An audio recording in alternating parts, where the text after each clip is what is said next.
Hello again, mga kapwa ko plant lovers. Sa video na to ay ipifeature ko ang isang halaman na ngayon din lang ako nagkaroon. Kayo ba ay familiar sa halaman na to?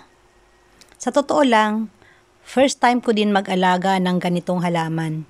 Na-vlog ko na to dati pa nung bago ko pa lang itong itanim. At nabanggit ko na rin na ang pangalan nito ay lemon vine. Galing pa ito sa Taguig, bigay sa akin ng pinsan ko, kaya naman mahalaga talaga sa akin ang halaman na to. Bukod nga sa sentimental value nito, meron din palang mga medicinal value. At dahil dyan, aalagaan ko talaga to na mabuti. Hindi pa sila namumulaklak sa ngayon pero ang bilis ng pagtaas ng mga sanga. So nilagyan ko muna ng DIY pole para dun sana kumapit pero masyado palang mababa para doon. At isa pa, ang liit din ng paso na pinagtaniman ko dati. So naghanap ako ng paso na malaki. Sakto naman na meron ako dito na malaki at siguradong matibay dahil gawa sa makapal na clay. Dati itong pinagtaniman ko ng galyang, pero linipat ko din dahil ang bilis din lumaki ng galyang. Sa iba maaaring hindi naman to sobrang kabigatan pero sa mga katulad kong may health issues, syempre ingat-ingat na din na magbuhat na mabigat. At para na rin magamit ko itong binili kong trolley.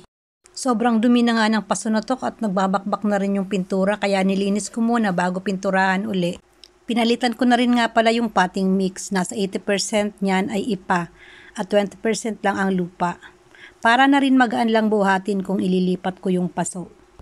Ingat na ingat nga ako sa pag-transfer kasi ang tigas talaga ng lupa kaya talagang dapat palitan na yung lupa na yon. Kasi purong soil. Pero mukha namang successful kasi hindi naman gaanong nagalaw yung mga ugat.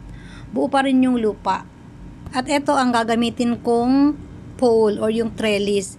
Ito yung sulat, alam nyo yung sulat, yung dulo ng kawayan. So para naman medyo maging presentable, dinagyan ko pa siya ng pintura. Nahirapan nga ako patayuin ang pole kasi 'di ba, ang ginamit ko diyan ay ipa. So kahit anong siksik, hindi talaga matibay yung pagkakatayo. Kaya sa may puno mismo nung kawayan, nilagyan ko ng lupa at mga bato para tumibay. At saka ko na lang dinagdagan ng maraming ipa sa ibabaw. At para kumapit ang mga sanga dun sa pole, ginamitan ko na lang ng cable tie. Hindi naman kasi kagaya ng ibang halaman or mga phyllos na dumidikit yung ugat dun sa kahoy or dun sa pole. Para mas magandang tingnan, pininturahan ko na rin yung paso kasi ang dungis-dungis na rin. So ayun na nga, umayos na yung itsura. Bukod sa pagiging ornamental plant, ang bunga at dahon nito ay nakakain din.